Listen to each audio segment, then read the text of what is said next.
And hello, kamusta kayong lahat? Welcome sa isang edisyon ng Sir Lupheht TV kung saan ang mga mahirap ay dumadali at ang mga madali ay humihirap. Kamusta kayong lahat? This is Sir Lupheht at ngayon pag-uusapan natin ating ipagpapatuloy ang ating tutorial para sa WPS spreadsheet.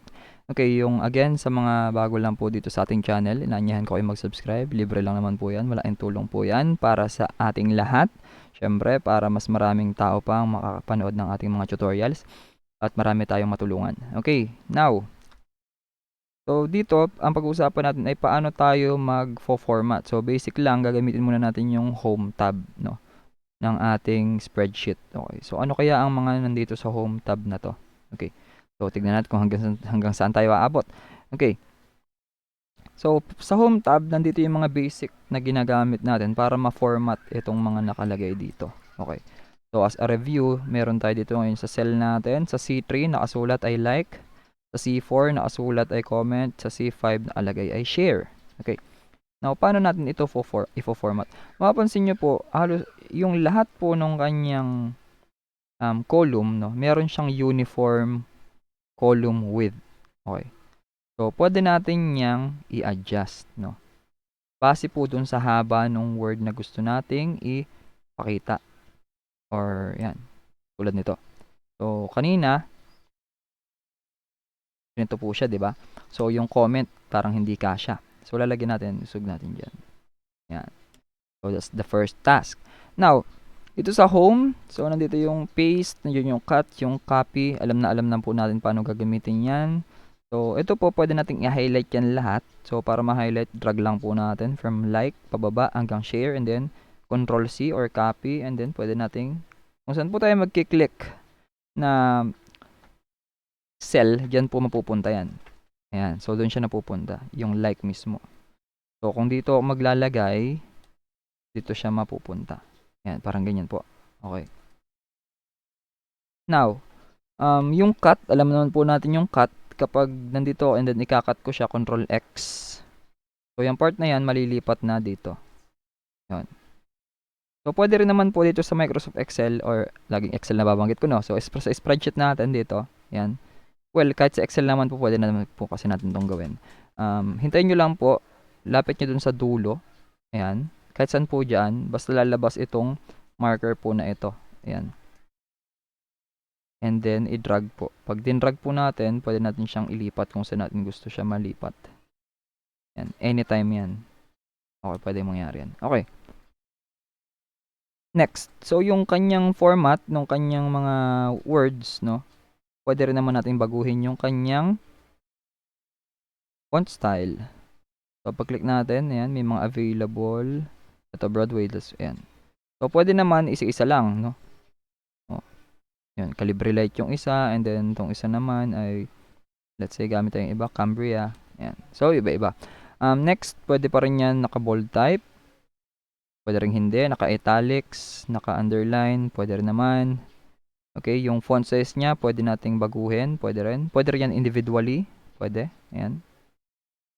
So, depende po yan sa pagkagamitan natin.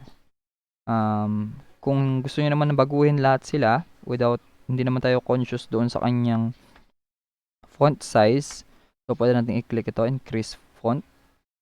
Ayan. So, sabay-sabay ang pag-increase ng font. Okay? Now, meron din tayo dito yung mga iba't ibang alignment. So, pwedeng align left, align text center, align text right, and then yung justified. Pwede rin naka-distribute. Yan. I think this is distribute. Yan, distributed. For example, ganyan. And then distributed natin siya. Yan.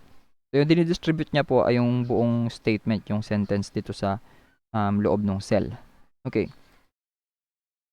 Now, ito naman yung mga alignment niya, kung pwedeng naka-top align, naka-middle lang yung alignment, and then nasa bottom, pwede rin po yun.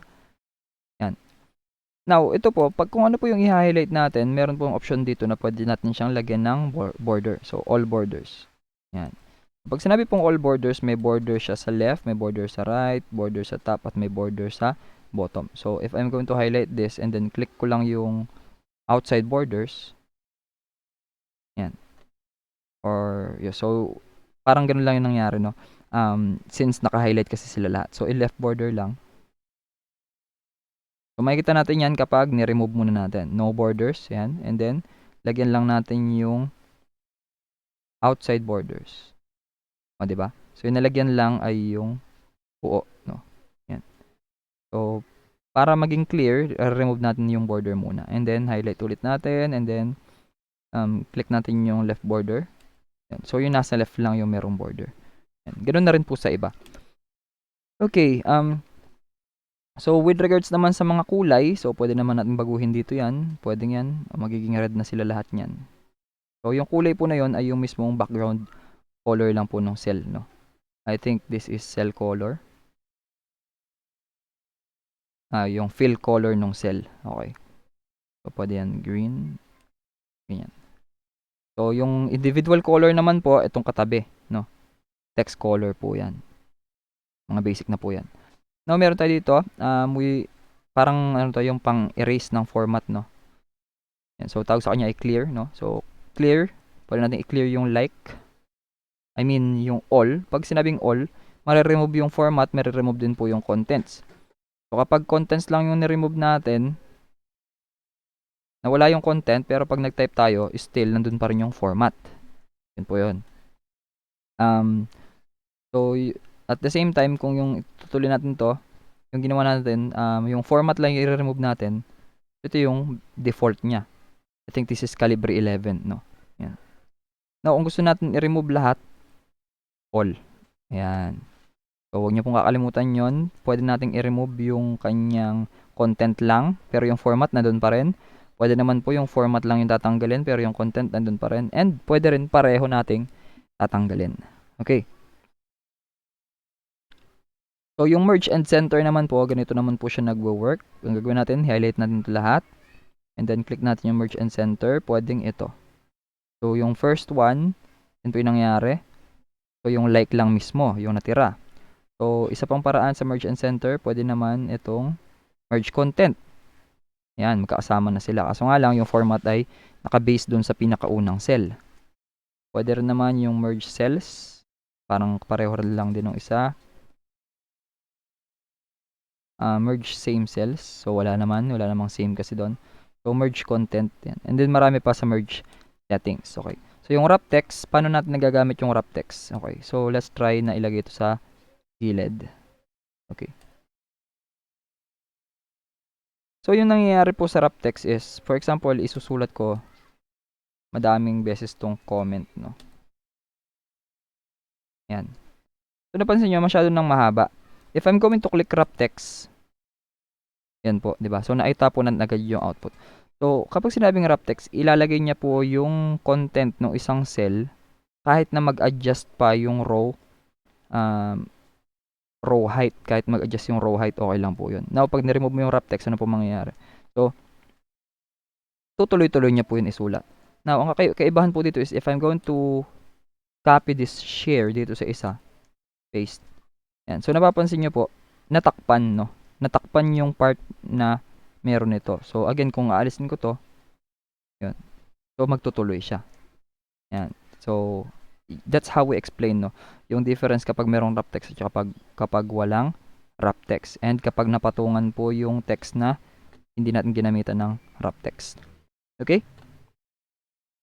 So, yan lang muna po ang kalahati ng ating home tab. How do we format dito sa Microsoft Excel, kung yun ang ginagamit nyo. So, itong ginagamit ko ay Spreadsheets. So, maraming salamat sa lahat ng mga napanood nito. Huwag nyo kalimutang i-like, i-comment. Mag-comment kayo sa ating comment section pala. And then, i-share nyo rin sa mga classmate nyo o sa mga ka-workmates nyo na nagpapatulong paano ba gamitin ang Microsoft Excel o ang spreadsheet ng WPS. Like, comment, and share. Maraming salamat. This is Sir Lupheht na nagsasabi na sa bawat problema, mayroong solusyon. Dapat tayo ang maging solusyon para iwas konsumisyon. Maraming salamat. Ingat nasan ka man. God bless you. Maraming salamat. Thank you.